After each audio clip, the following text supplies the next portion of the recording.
para mí un gran privilegio, un enorme gozo el poder estar hoy con ustedes.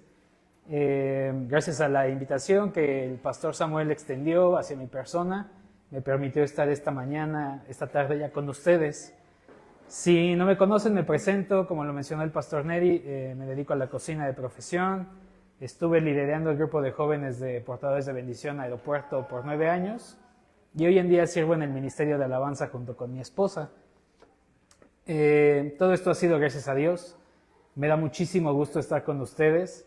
Los sigo a través de redes sociales, veo sus transmisiones de vez en cuando y desde que los pastores iniciaron esta congregación, yo siempre la sentí distinta en el buen sentido, distinta en el sentido de que hay algo diferente que los caracteriza.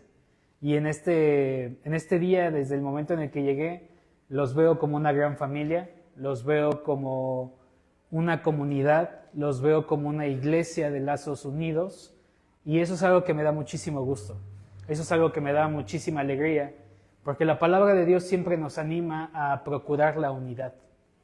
Todo lo que hagamos, todo lo que hacemos, todo lo que pensamos, todo lo que externamos, tiene que ir en pro de la unidad. ¿Amén? Amén. Bueno, vamos a orar y vamos a poner este tiempo en las manos de Dios. Padre, estamos delante de tu presencia, Señor, y te pedimos que tu Espíritu Santo esté guiando esta mañana el tema que tú has de hablar. Yo te pido, Espíritu Santo, que seas tú el que nos esté dando el fruto de lo que habremos de cosechar el día de hoy, de lo que habremos de escuchar el día de hoy. Señor, que esta palabra caiga en buen terreno y que esta dé su fruto en su tiempo. Te pedimos, Padre, que tú estés en esta casa, que se escuche tu voz por encima de todo y que todo lo que hayamos de escuchar, Padre, transforme nuestra manera de pensar. Te doy gracias, Padre, por esta iglesia, te doy gracias por sus pastores, te doy gracias por los servidores que aquí están, te doy gracias, Dios, por todo lo que se ha podido lograr en esta casa. Nos ponemos en tus manos en el nombre de Jesús. Amén. Amén. Pues esta tarde tengo un tema con ustedes que me gustaría compartirles y se llama una iglesia avivada. ¿Puede decir conmigo una iglesia avivada? Sabe, a lo largo de la vida podemos ir viendo cómo hay muchas formas de pensamiento que llegan a permear la forma en la cual entendemos la espiritualidad. Yo creo que si usted pone atención a estas imágenes que tenemos proyectadas, puede ver el horóscopo, los auras, los chakras, la meditación y otro tipo de prácticas. Todo esto ha ganado mucho auge en estos tiempos. Es muy probable que usted haya encontrado un TikTok que le hable al respecto, o haya encontrado un video en Facebook o alguna publicidad, o conozca a alguien que intenta conectarse con su espiritualidad a través de estos medios. Todos estos medios lo que buscan es darle al hombre una falsa sensación de espiritualidad, darle una falsa conexión con lo divino. Alguien tiene un amigo, una amiga que diga, es que yo leo mi horóscopo, yo traigo un aura, no sé, azul, rosa, y yo medito y oro y me pongo en manos del Ser Supremo y la fuerza y la energía para conectarme con lo bueno. O hay quienes dicen, no, es que yo no uso zapatos para conectarme con la tierra y compartir energía con ella. Y muy probablemente usted pueda comparar sus vidas y darse cuenta de que son personas algo inestables, o que son personas un poco vacías, que están desesperadas por una respuesta, están desesperadas por conectarse con algo más allá de lo material, más allá de lo terrenal. Y todavía en otros casos más fuertes podemos hablar de la imagen que tenemos en la esquina inferior derecha, que son este tipo de prácticas ocultistas que han ganado mucho auge. Yo creo que por la zona en la que estamos, y usted puede notar en los mercados hay muchos altares, y antes eran altares a santos o a imágenes o a vírgenes, y hoy en día ya son otras cosas. La gente hoy en día ya está yendo más lejos en su búsqueda espiritual y está buscando respuestas donde sea que las pueda encontrar. Y todo este tipo de cosas crecen y la sociedad simplemente llega a un punto en el cual se está contaminando demasiado. Hace unos años usted podrá darse cuenta cómo creció mucho el culto a San Judas y los veía con sus pulseras, sus collares, y oye, ¿por qué crees en eso? No sabían, pero es lo que está de moda. Después fue el culto a la muerte y hoy en día está evolucionando en algo muy distinto. ¿Qué es lo que quiero decirle con todo esto? Que nos estamos enfrentando ante un mundo espiritualmente vacío, hueco, falto, pero ¿sabe qué? Con mucha hambre. ¿Por qué estas personas están buscando esto? Porque tienen hambre. Tienen hambre de lo espiritual, tienen hambre de conocer algo, de conectarse con algo. Y en muchas ocasiones podríamos decir que todas estas cosas les alimentan de una manera como con migajas. ¿Se acuerdan del meme que se hizo viral esta semana? Los migajeros. Y dije, vi tantas migajas que dije, igual y me lleno con eso. Y eso es lo que la gente hoy en día está recibiendo de este tipo de cosas. ¿Y sabe qué? Solamente son formas en las cuales se están esclavizando y formas en las cuales se están condenando. Y están viviendo en una condición muy alejada de Dios. Acompáñeme por favor a su Biblia en Romanos 8, capítulo 3. Cuando lo tenga puede dar gloria a Dios, puede decir amén. Romanos capítulo 8, versículo 3. Lo tenemos proyectado también en la pantalla. Y dice así: en efecto, la ley no pudo librarnos porque la carne aún no... La ley no pudo librarnos porque la carne anuló su poder. Por eso Dios envió a su propio Hijo en una condición semejante a la de los pecadores, para que se ofreciera en sacrificio por el pecado. Así condenó Dios al pecado de la carne, para que no vivamos según la carne, sino según el Espíritu. Vamos a Colosenses capítulo 2, versículos del 14 al 15. Colosenses capítulo 2, versículos del 14 al 15. Y dice así: y anular la deuda que teníamos pendiente por los requisitos de la ley. Él anuló esa deuda que nos era adversa, clavándola en la cruz, desarmando a los poderes y a las autoridades, y por medio de Cristo los humilló en público al exhibirlos en su desfile triunfal. ¿Qué quiero decirle con estas dos citas? Que el ser humano está condenado a vivir esclavizado, condenado a vivir bajo maldición, a menos de que sea libertado por el Hijo de Dios. No hay forma de pensamiento, no hay espiritualidad, no hay corriente, no hay religión que pueda conectarnos con Dios si no es por medio del Hijo, si no es por medio de Cristo Jesús. Si no fuera por Cristo, no podríamos tener una relación plena y completa con Dios. Puede decirle a la persona que tiene a su lado: si tú no estás conectado a Cristo, tú no puedes tener una relación con Dios. Y mire, en medio de toda esta situación, si hoy en día lo vivimos de una forma cercana, imagínese en los tiempos de la iglesia primitiva, donde el imperio romano gobernaba, teníamos la influencia de los dioses griegos, teníamos un estilo y una cultura muy distinta y mucho en más decadencia de lo que hoy vivimos. No quiere decir que nuestra sociedad esté bien, pero quiere decir que vivían tiempos todavía más complicados en algunos aspectos. Y esa es la situación a la cual la iglesia se estaba enfrentando y la situación bajo la cual la iglesia se estaba estableciendo, ante un entorno contrario. Es por eso que dice la Biblia en Mateo capítulo 11, versículo 12, desde los tiempos de Juan el Bautista hasta ahora, el reino de los cielos ha venido avanzando contra viento y marea, y los que se esfuerzan logran aferrarse a él. Es en ese contexto donde la iglesia nace, donde la iglesia se empieza a desarrollar, en un contexto contrario, en un contexto de adversidad, en un contexto donde no la tenían fácil. Sí, el poder del evangelio estaba avanzando, el poder de Jesucristo se estaba viendo, pero tenían muchas cosas en contra. Y muy probablemente esa es la situación que estamos enfrentando hoy en día como congregación.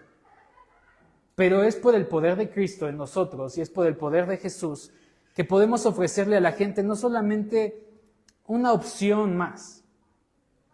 ¿Usted ha pensado cuántas taquerías existen en la Ciudad de México? Muchísimas, bastantes. Cientos, miles probablemente. Pero usted tiene una donde le gusta cómo hacen el suadero, cómo hacen el pastor, cómo son las tortillas, cómo es la salsa. Puede estar todo muy rico, pero si la salsa no pica, No sabe. Si la salsa no está buena. Entonces, haciendo una comparativa sin querer sonar mal, ¿qué es lo que la iglesia tiene distinto? Podríamos decir es juntar todos estos elementos en una cosa que en verdad llena, trasciende e impacta y transforma la vida de las personas. Miren, la tercera diapositiva, por favor. Cristo es el único camino al Padre. Eso es lo que nos hace distintos de todas las demás religiones, de todas las demás formas de pensamiento. No importa con qué entidad usted pacte, no importa qué es lo que usted esté creyendo, no importa hacia dónde usted esté poniendo su vista, nunca va a llegar a Dios si no es por medio de Jesús. Nunca va a poder llegar a Él si no es por medio de Cristo. Y la iglesia, la siguiente por favor. La iglesia es el reino de Dios en la tierra. La cuarta diapositiva, por favor. La iglesia es el reino de Dios en la tierra. ¿Para qué existe la iglesia? La iglesia no existe solamente para juntarnos y hacer un club social y pasárnosla bien y ser amigos. La iglesia es lo que Dios dejó en esta tierra, Jesús dejó, para que continuara con su ministerio y su obra. Eso es lo que tiene que ser la iglesia hoy en día. Miren, en Mateo capítulo 28, versículos del 16 al 20, yo se lo leo, dice: Los 11 discípulos fueron a Galilea, a la montaña que Jesús les había indicado. Cuando lo vieron, lo adoraron, pero algunos dudaban. Jesús se acercó entonces a ellos y dijo: Se me ha dado toda autoridad en el cielo y en la tierra.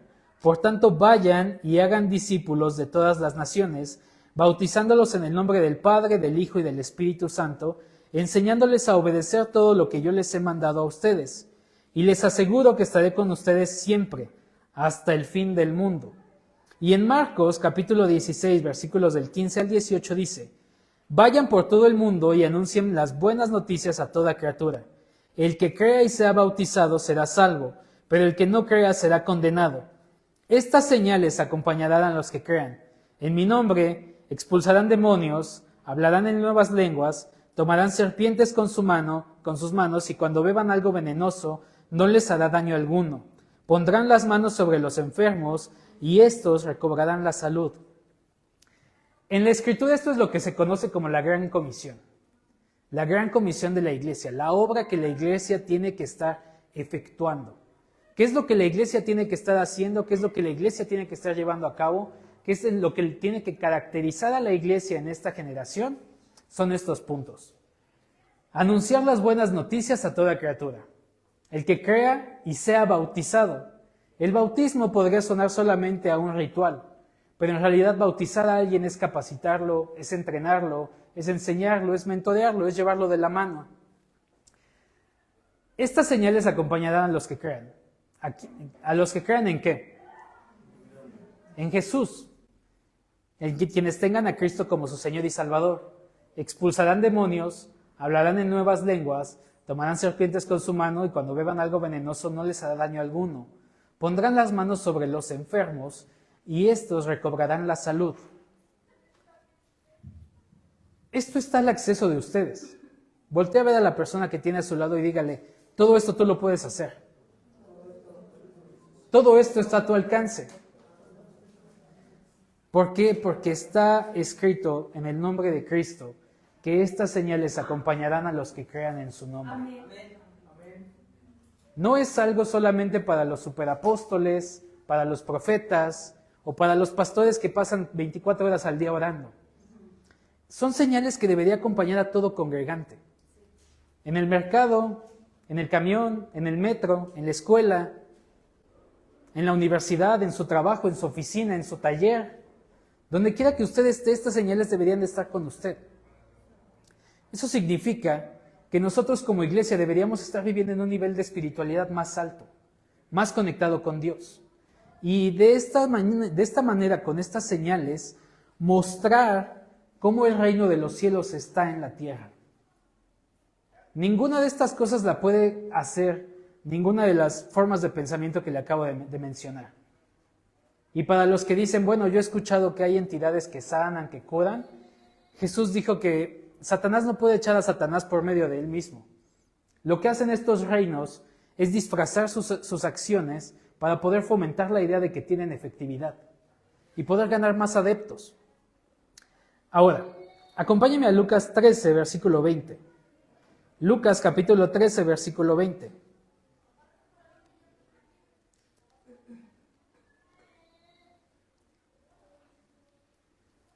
En esta comparativa que Jesús hace, es muy interesante.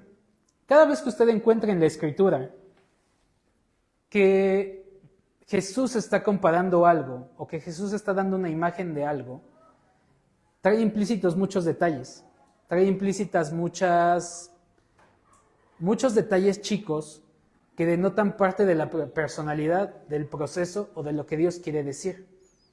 Es decir, Dios elige los elementos que quiere usar para ilustrar algo porque en ellos se encuentra un ejemplo idóneo para lo que quiere decir.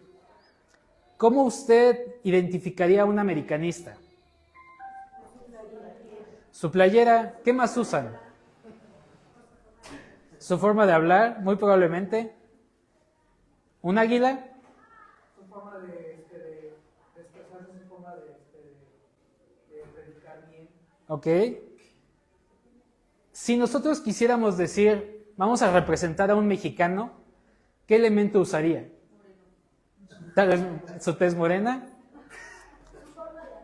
su forma de hablar, ¿mande? Un traje de mariachi, lenguaje, un chile, un limón, un sombrero, un bigote. Son elementos que denotan la cultura o lo que se da en México. Es por eso que en la Biblia vemos tantas ilustraciones de higos o de algunos elementos como el aceite de oliva. Tal vez para nosotros no es algo que aquí se dé al 100%, pero en Israel era algo que se daba mucho en su tierra. Entonces Dios usa ese elemento porque es lo que la gente tenía a su alcance. Y Jesús dice en Lucas capítulo 13, verso 20, dijo, ¿cómo voy a comparar el reino de Dios? Es como la levadura que tomó una mujer y mezcló con 3 medidas de harina hasta que hizo crecer toda la masa. ¿Alguien ha hecho pan? ¿O pizza? Bueno, sí. Si usted se da cuenta, cuando usted introduce la levadura en la harina, la levadura comienza a trabajar inmediatamente. Y la única forma de detenerla es horneando, matándola por completo. ¿Por qué Jesús utiliza la imagen de la levadura? Porque la levadura lo que hace al entrar en contacto con la harina es transformar la masa, es cambiar su estructura, producir cosas nuevas. ¿Usted ha comido un pan que no se fermentó bien? No sabe a nada, no huele a nada, no huele a pan. No tiene esa característica, porque no cumplió con su proceso. Y en este caso Jesús dice, el reino de Dios es como la levadura, porque todo lo que toca lo transforma, todo lo que toca lo altera, porque el reino puede producir resultados que el hombre no puede producir. El reino puede afectar de manera que el hombre no puede afectar. El reino puede lograr cosas que el hombre no puede lograr. Y esta es una característica de la iglesia. La iglesia debería transformar su entorno. La iglesia debería transformar todo aquello que entra en contacto con ella. Las personas, la comunidad, la cultura, todo eso debería de verse afectado por la forma en la cual el reino se está estableciendo en medio de nosotros, en la iglesia. Esta es una característica que es fundamental para que entendamos cómo la iglesia debe verse. La iglesia debe transformar su entorno y todas las personas que de ella están sirviendo o participando. Y usted, a donde quiera que usted llegue, debería de tener esta misma mentalidad de transformar, de afectar para bien. Y esto nos pone a nosotros en una posición donde deberíamos de ser más responsables de lo que decimos, de lo que hacemos, de cómo nos comportamos, de cómo actuamos. Deberíamos de nosotros ser luz en medio de las tinieblas. Deberíamos nosotros guiar a la gente, mostrar un ejemplo de algo que Dios está haciendo y que solamente Él puede provocarlo. La quinta diapositiva, por favor. Una iglesia avivada. Ahí está. Una iglesia avivada es una iglesia que es un factor de bendición a su comunidad, hace discípulos de Cristo, es luz en medio de las tinieblas, rompe cadenas, sana enfermos y libera endemoniados. Una iglesia efectiva es una iglesia que se mueve en este nivel. No porque nosotros queramos, no porque a nosotros nos parezca lo que debe ser, sino porque es como Cristo definió que deben ser las cosas. Si usted llega a un restaurante, si usted llega, no sé, a la casa de Toño, usted ve cómo funciona, ve sus uniformes, ve su manera de operar, ve su menú, ve cómo se hace y ve cómo hay personas que están supervisando que esta acción se lleve a cabo, los gerentes. Porque la persona que creó este lugar dijo así debe ser. La persona que diseñó cómo debe de ser, dijo así es como se tiene que hacer y así es como se tiene que efectuar. Y bajo esta idea es que la iglesia se tiene que ver bajo todos estos principios. No solamente aquí en estas cuatro paredes, sino todos nosotros deberíamos movernos en este nivel de poder y de autoridad y de unción, porque ya nos fue dado al creer en el nombre de Cristo. Amén. Entonces, diga conmigo, yo debería ser un factor de bendición a mi comunidad, a mi familia, a mis compañeros, a mis amigos.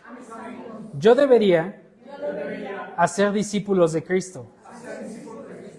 Yo debería ser luz en medio de las tinieblas. Yo debería romper cadenas. Yo debería sanar enfermos. Yo debería liberar endemoniados. Ahí como que les dio miedo. Pero todo esto es gracias al Espíritu Santo que mora en nosotros. Así es como la iglesia debería caminar, así es como la iglesia debería verse.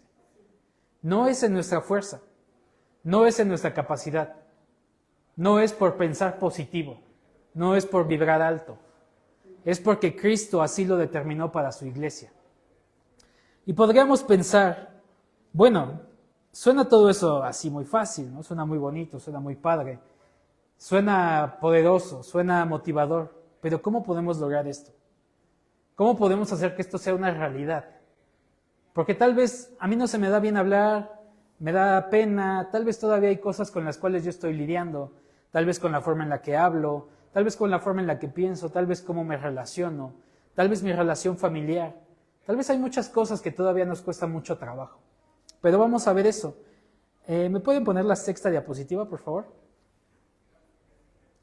¿Cómo podemos alcanzar esto? Acompáñenme a Juan capítulo 15, versículos del 1 al 10. Juan capítulo 15, versículos del 1 al 10.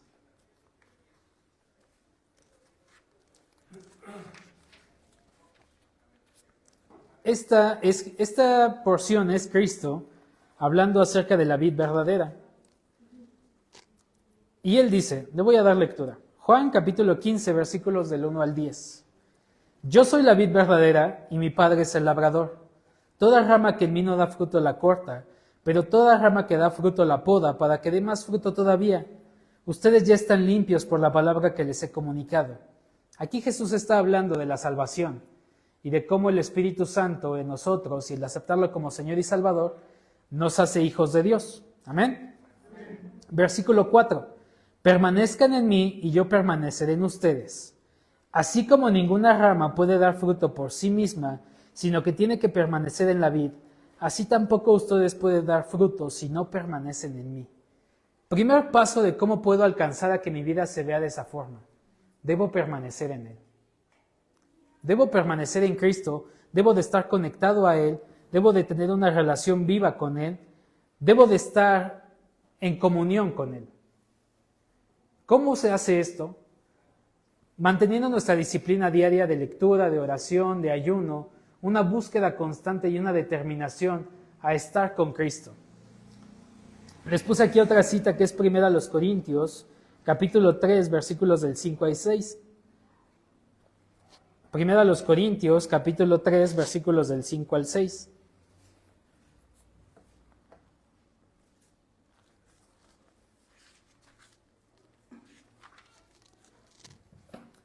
Y dice así: después de todo esto, ¿qué es Apolos y qué es Pablo?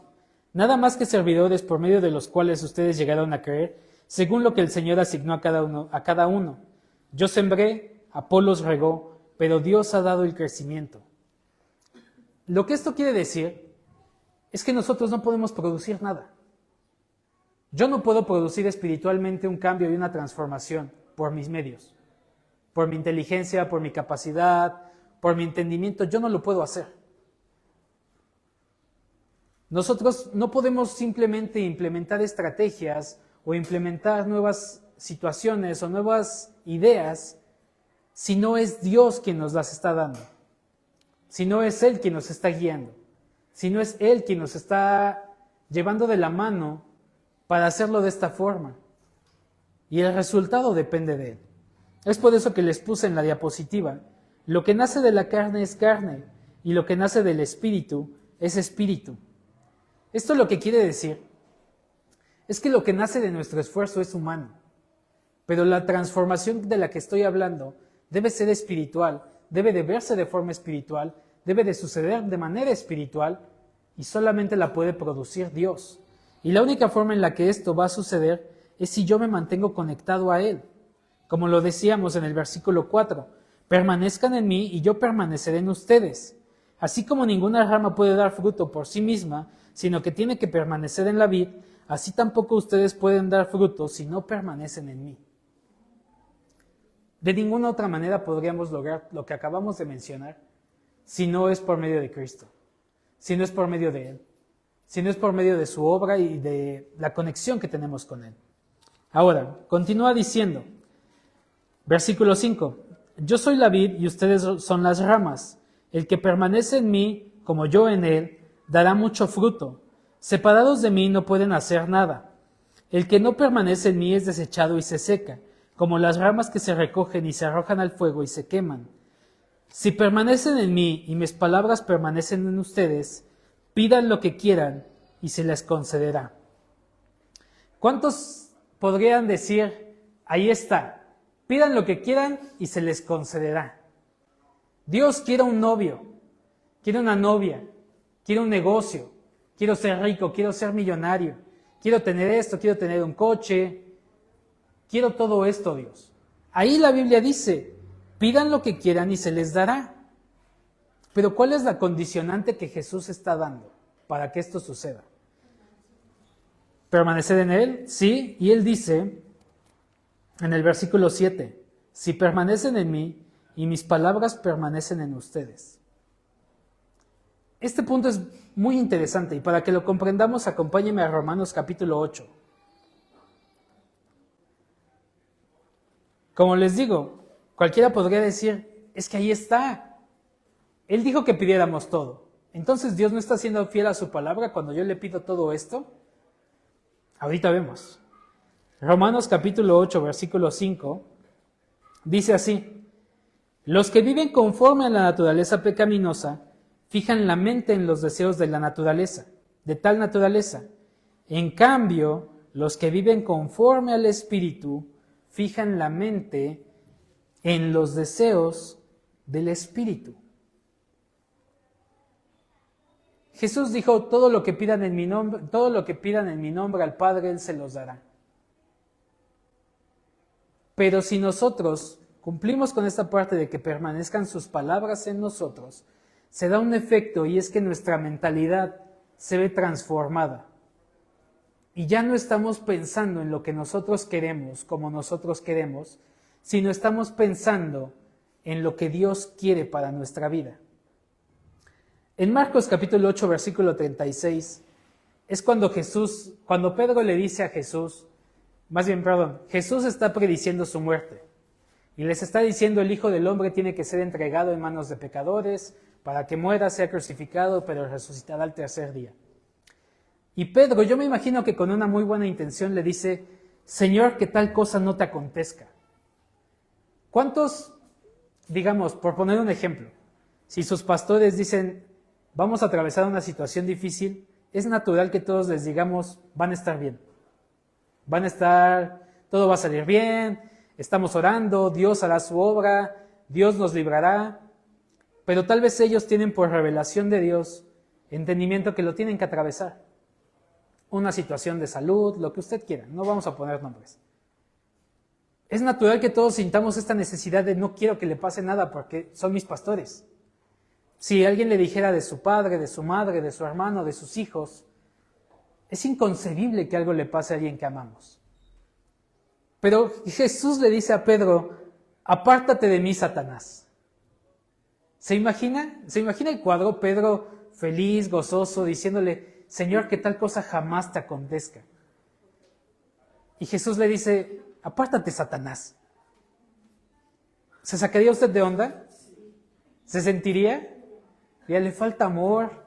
¿Qué le pasó? ¿Por qué Jesús le dice, apártate de mí, Satanás? Él le dice, porque tienes tu mente en las cosas de los hombres y no en las cosas de Dios. En términos más explicados, más amplios, Pedro le estaba diciendo a Jesús que no cumplas con la voluntad de Dios para ti. Que la voluntad de Dios no se cumpla en ti, Señor. Por eso Jesús le dice, apártate, Satanás. Satanás significa enemigo o contrario. Porque no tienes tu mente en las cosas de Dios.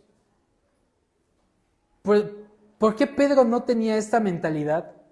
Porque él estaba viendo en sus deseos y en su capacidad lo que él quería, lo que él le hubiese gustado tener. Y no es una mala intención, no es un pensamiento malintencionado. Mire, este es un punto que requiere mucha madurez de nuestra parte, porque no siempre tenemos malas intenciones para las cosas de Dios. No siempre tenemos malas intenciones para lo que hacemos. No siempre es una mala intención el querer ayudar o el querer hacer algo de X o Y forma. Pero el punto es si eso procede del corazón de Dios, si es la voluntad de Dios para mí. En ocasiones, durante mi liderazgo juvenil, digamos que el 60-70% de las consejerías eran el tema relacionado al noviazgo. Es que me gusta mucho la chava y la quiero mucho y no quiero estar solo y ya oramos juntos, leemos juntos la Biblia y vamos juntos al culto y nos mandamos versículos.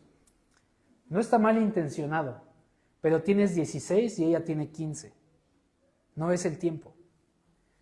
Es que no quiere que seamos felices el líder. Es que está en contra de nuestro amor. No sabe que nos vamos a casar a los 18. Es que no es el tiempo. No es lo que Dios dispuso para ti ahora. Es que tal vez me enamoré de ella, está bien. Estén un mes, 2 meses sin hablarse.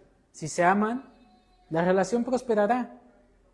Y a los 2 meses ya están con alguien más buscando andar. ¿Por qué? Porque somos seres emocionales. Somos seres que un día queremos una cosa y un día queremos otra. Un día es verde, un día es rojo, un día es azul. Entonces nuestra mente está completamente enfocada en lo que yo quiero, lo que a mí se me antoja, cómo yo quiero que sea mi vida. Y no tenemos la mente puesta en las cosas de Dios. No tenemos la mente puesta en lo que Dios quiere para nosotros. Entonces, como dijo Jesús, que estábamos viendo en Juan 5, si permanecen en mí, el efecto que se da es que nuestra mentalidad es transformada y ya no estamos pensando en lo que nosotros queremos, sino en lo que Dios quiere. Y es entonces donde nosotros podemos pedir lo que queramos y será concedido, pero no porque lo estamos pidiendo conforme a nuestra mentalidad, sino porque lo estamos pidiendo conforme a las palabras que Dios ha puesto en nosotros. ¿Se da cuenta de qué poderoso es esta manera de pensar? Porque ya no estoy viviendo las cosas en lo que yo quiero, en lo que a mí se me antoja, sino que yo estoy comprendiendo cuál es la voluntad de Dios para mi vida y es la que quiero ver establecida, por eso la puedo pedir y la puedo ver realizada en mi vida. Si la voluntad de Dios para mí es tal y yo la descubro a través de leer la Escritura, a través de orar, a través de buscar a Dios, a través de tener consejerías con mis pastores, a través del consejo que me están dando, y yo abrazo la mente de Cristo, Voy a poder darme cuenta cuáles son las riquezas que Él tiene para mi vida. Y eso me va a hacer libre de la insatisfacción, me va a hacer libre de las necesidades de estar peleándome con lo que yo quiero. Si nosotros permanecemos en Él y sus palabras permanecen en nosotros, todo lo que pidamos al Padre se nos concederá. Este es un principio poderoso, iglesia. Y es un principio poderoso para una congregación, entender que se tiene que mover bajo la mentalidad de Cristo, bajo la mentalidad de Dios y bajo su voluntad. Como lo veíamos en el punto anterior, Dios da el crecimiento. Eso quiere decir que lo que Dios ha determinado se dará cuando Dios determine que se dé. ¿Amén? En el versículo 8 al 10 de Juan 15, dice: Mi Padre es glorificado cuando ustedes dan mucho fruto y muestran así que son mis discípulos. Así como el Padre me ha amado a mí, también yo los he amado a ustedes. Permanezcan en mi amor. Si obedecen mis mandamientos, permanecerán en mi amor, así como yo he obedecido los mandamientos de mi Padre y permanezco en su amor. Me encanta esta expresión del verso 8 que dice: Mi Padre es glorificado cuando ustedes dan mucho fruto y así demuestran que son mis discípulos. ¿Qué fruto estamos dando? Jesús dijo: el árbol se conoce por el fruto que da. Tomemos un momento para preguntarnos cuál es el fruto de mi vida. ¿Qué fruto estoy dando? ¿Qué fruto estoy proyectando? Como le decía, una iglesia avivada es una iglesia que se mueve en el poder de Dios, siendo un factor de bendición, haciendo discípulos, siendo luz en medio de las tinieblas, rompiendo cadenas, sanando enfermos, liberando endemoniados. Y esta es una parte del fruto que se tiene que estar dando y con el cual nosotros glorificamos a Dios. A principio de año se dio una situación en la iglesia, en Portadores de Bendición Aeropuerto, en el cual simplemente nuestros tiempos de alabanza y adoración llegaron a un punto en el cual se sentían completamente distintos a otras ocasiones, en el buen sentido. Y en una junta con nuestro líder, él nos dijo: es que no sé qué está pasando. Son las mismas canciones, son las mismas listas, estamos trabajando igual, pero algo está sucediendo. La única conclusión que sacamos en esa junta fue: Dios se está moviendo en medio de nosotros. Es Dios quien se está glorificando con nuestro servicio. Lo mismo tiene que suceder en la iglesia. No es el esfuerzo de un hombre, no es una estrategia, no es una mentalidad, no es las campañas de Facebook o de Instagram. Es que se siente el aroma de Dios, se siente la presencia de Dios, se siente que Dios está en este lugar. Y se siente que Dios está en este lugar porque la iglesia se está formando y la iglesia se está ejecutando como debe ser. Yo considero que ahí es donde podemos decir que esta frase, que se volvió popular hace un par de años, que dice: hagamos iglesia, seamos iglesia, como si la iglesia fuera un verbo en acción, un verbo en el presente continuo, es ahí donde esta frase toma sentido. ¿Qué es la iglesia? Es esta comunidad de gente que se abraza, que comparte, que no tiene egoísmo, que no tiene peleas, que no tiene pleitos internos, que no tiene estas situaciones, pero que aparte de ser una comunidad donde se busca el amor fraternal, se busca la amistad, se busca crear lazos de comunión, también es un lugar donde el reino de los cielos se establece, donde el reino de los cielos se manifiesta, donde el reino de los cielos se expresa. ¿Amén? Entonces, ¿cómo vamos a lograr esto? ¿Cómo podemos alcanzar este nivel de bendición que Cristo quiere para su iglesia? Permaneciendo en Él, manteniéndonos unidos a Cristo, manteniéndonos unidos a Dios, dependiendo del Espíritu Santo, teniendo la mente de Cristo, es decir, los pensamientos de Dios, y siendo guiados por la mente de Dios, y dando fruto. El fruto se convierte básicamente en un resultado. Si usted, digamos, toma 1 kilo de frijoles y los pone en una olla express, le pone agua y prende el fuego y cuida baja la presión, baja el calor cuando es necesario, ¿qué resultado le va a dar? Unos frijoles de olla. ¿Por qué? Porque cumplió con todos los parámetros y principios para que esto sucediera. Si ponemos los frijoles pero nunca le prendemos a la olla, ¿qué va a pasar? ¿Cuándo se van a dar? ¿Cuándo se los va a poder comer? Entonces, cuando nosotros cumplimos con estos pasos, simplemente el fruto se convierte en algo que sucede de forma natural, porque como veíamos, Dios es el que da el crecimiento. ¿Amén? Ahora, en la diapositiva número 7, les puse, eventualmente llegará la prueba. ¿Por qué? Porque somos seres humanos, porque sentimos, porque dudamos, porque nos cuesta trabajo, porque no es fácil, porque no todos los días son positivos, porque no todos los días son buenos, porque no todos los días nos va bien, porque no todos los días todo sale como queremos. ¿A alguien esta semana todo le salió como planeó? ¿No? A mí tampoco. ¿Alguien esta semana obtuvo todos los resultados que quiso en su trabajo o en su escuela? Siempre hay pequeños detalles que fallan y a veces en medio de la crisis y la desesperación perdemos el control. Perdemos el control y empezamos a dudar de todo, empezamos a desconfiar.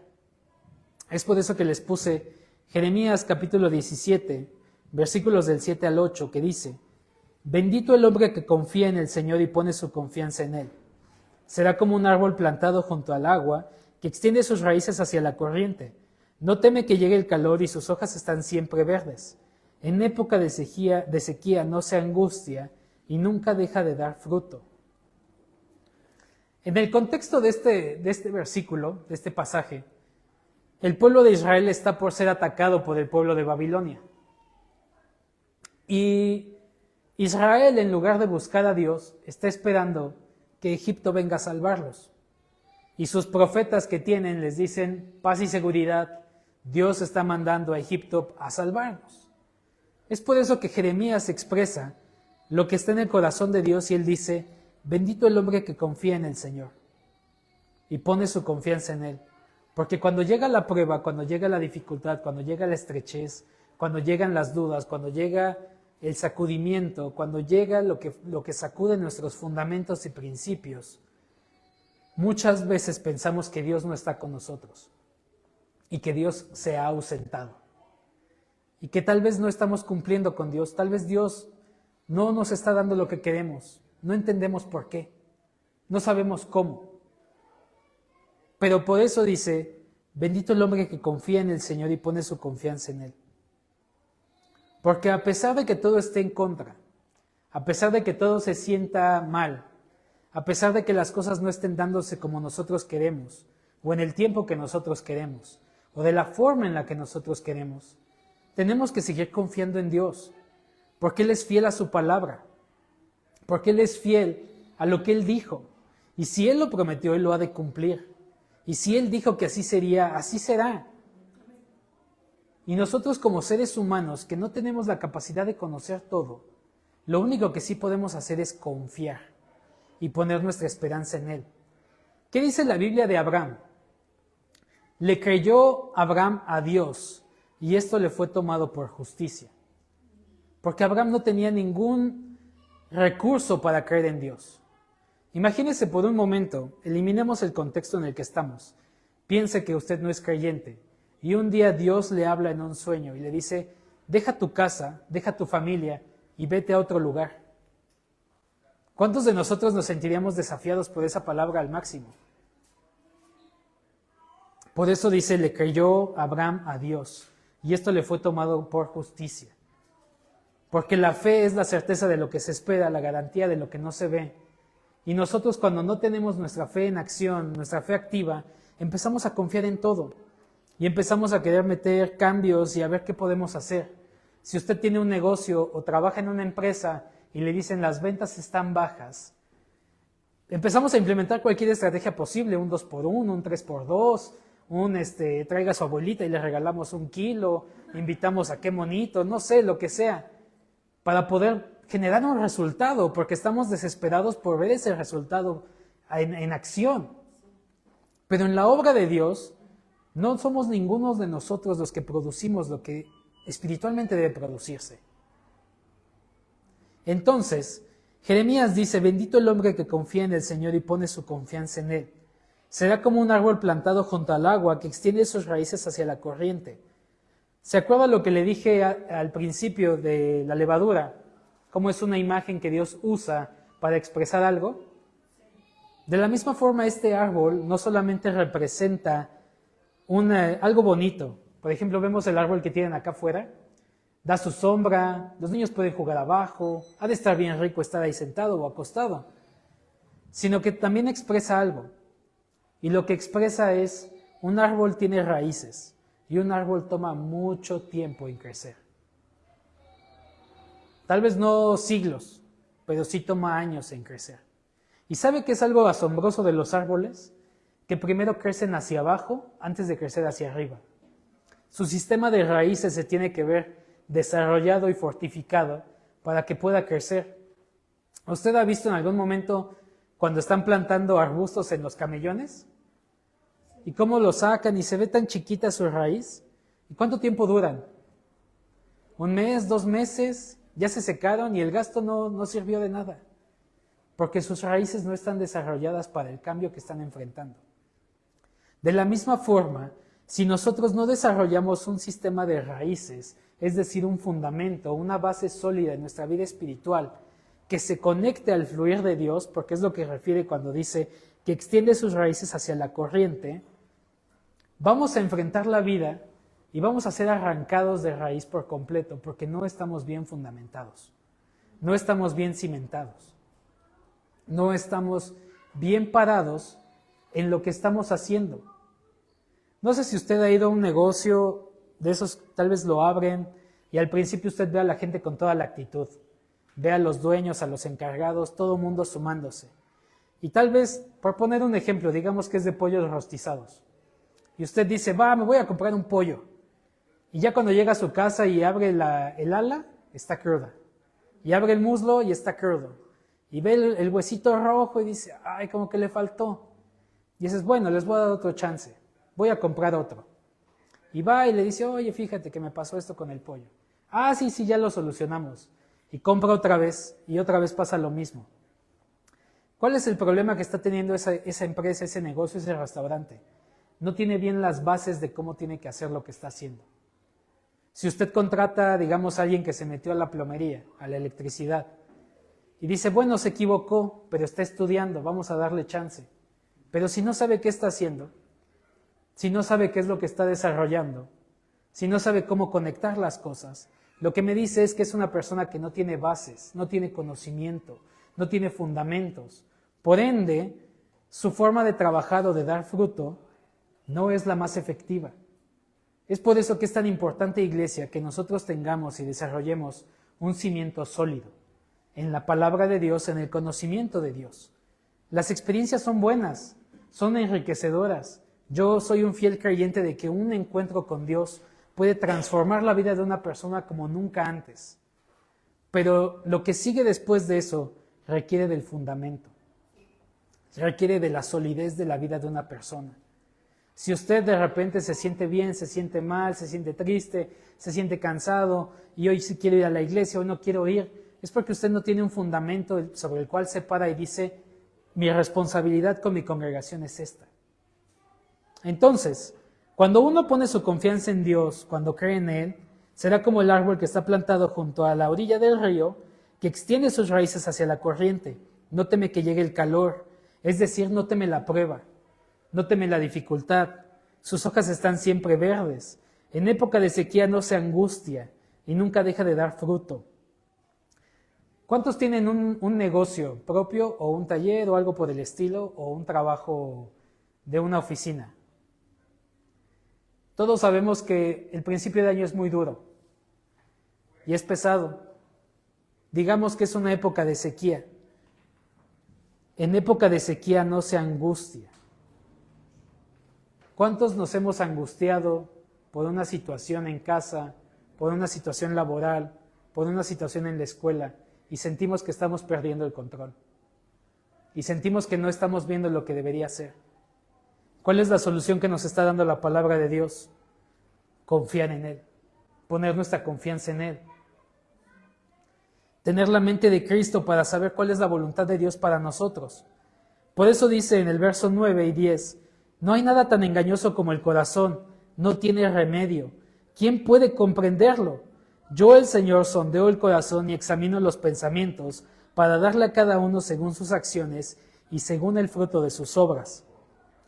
Sin querer sonar mal, sin querer ofender, pero si usted le pide consejo a un hombre ya adulto, mayor, de cómo conquistar a una chica, te va a decir, gánatela, con detalles, invítala a comer, hazla sentir especial, hazla reír. Yo conocí a alguien que decía, ya riendo se le olvida que estás feo. ¿Y qué quiero decir con esto? Que esa es una forma en la cual te ganas su corazón. ¿Y cuántas ocasiones no hemos escuchado de situaciones donde cuando son novios, el hombre es espléndido y es generoso y es abundante y es amoroso y demás, pero nada más se casan y cambia por completo la persona? ¿Por qué? Porque la engañó. En realidad la engañó. Le mostró una cara de él que no es. Él no era así. No es que pueda ser así, es que siempre fue así. Entonces, por eso dice, no hay nada tan engañoso como el corazón. Porque nuestro corazón nos vende lo que queremos. Es el mejor vendedor del mundo. ¿Usted ha tenido un encuentro con un vendedor de Movistar o de Mercado Pago, algo por el estilo? No aceptan un no por respuesta y se aferran. Y se aferran, y se aferran, y se aferran. Nuestro corazón es igual. Tú lo quieres. Tú quieres esto, tú quieres esto. ¿Por qué no? ¿Por qué está mal? ¿Por qué no deberías tenerlo? ¿Por qué no deberías de disfrutarlo? ¿Por qué no debería de ser algo en tu vida? ¿Por qué no deberías de vivirlo, de tenerlo? ¿Por qué está mal? Y nuestro corazón nos empieza a convencer de todas las cosas que deberíamos tener. Y de todas las insatisfacciones que estamos teniendo y viviendo. Y nuestro corazón es lo que más nos aleja de poder ver y tener la mente de Cristo en nosotros. Por eso dice, no hay nada tan engañoso como el corazón. No tiene remedio. Siempre vamos a batallar con él.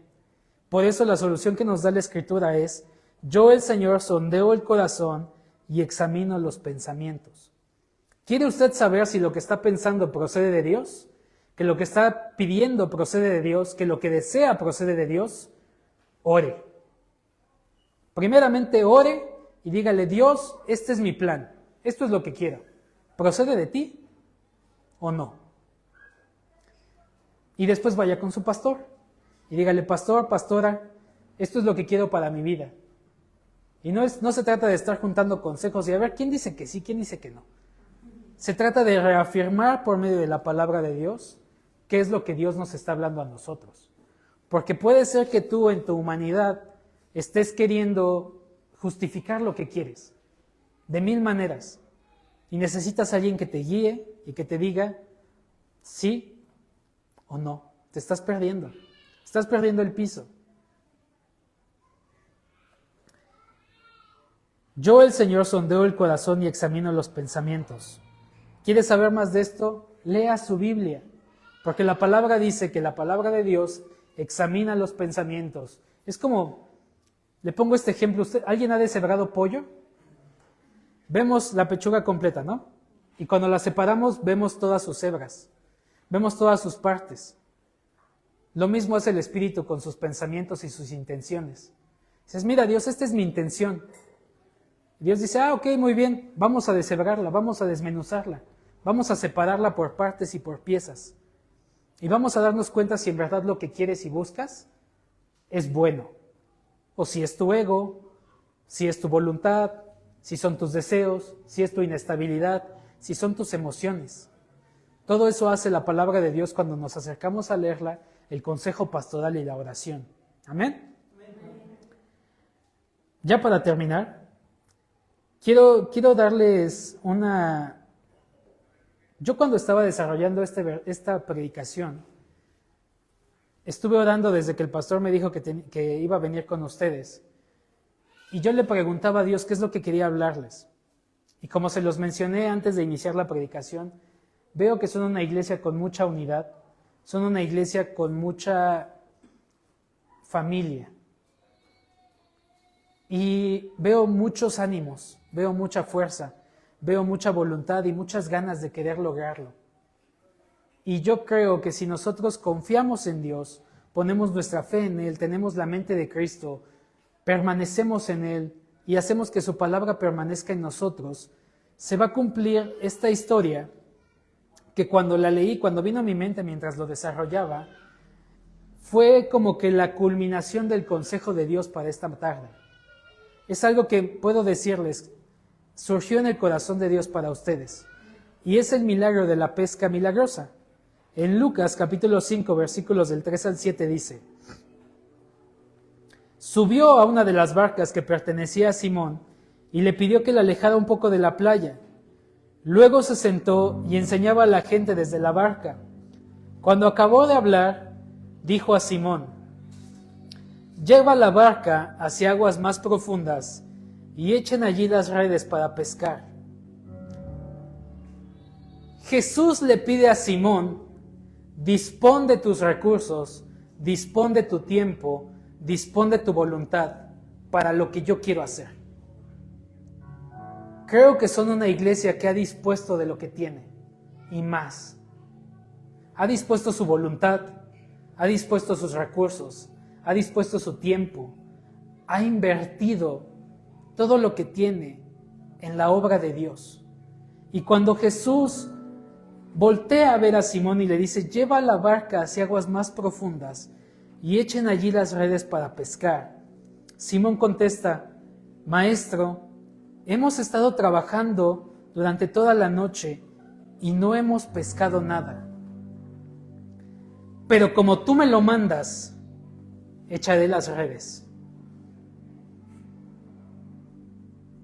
Cuando nosotros obedecemos a la palabra de Dios, aunque no hemos visto el fruto que queremos, cuando no hemos visto la solución, la respuesta, lo que deseamos, nos colocamos en una posición para ver un milagro en nuestras vidas, para ver un milagro por nuestros propios ojos, para ver una obra que podemos dar testimonio, solamente Dios la está pudiendo hacer.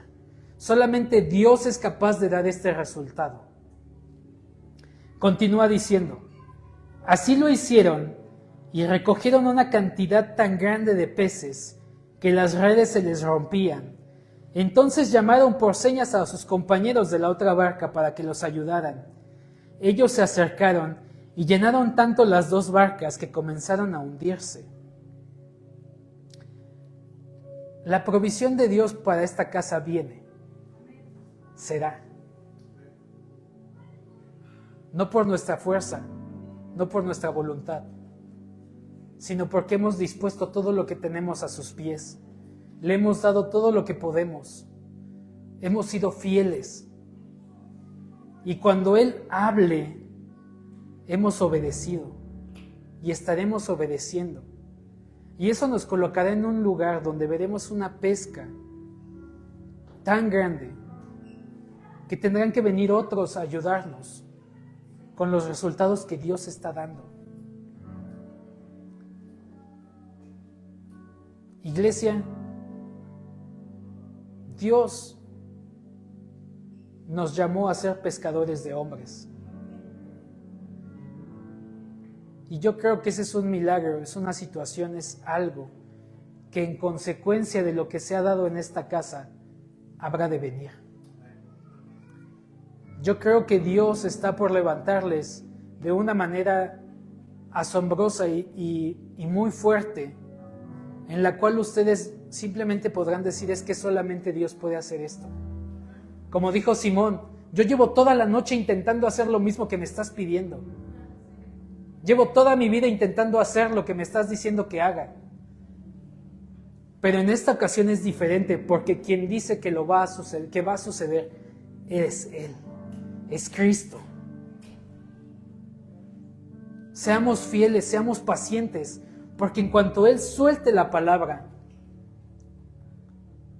simplemente el fruto sucederá. Pongámonos de pie, hermanos. Vamos a orar.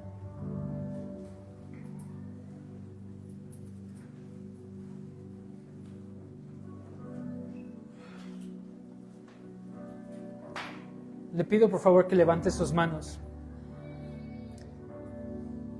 Señor, Espero en ti. Confío en ti.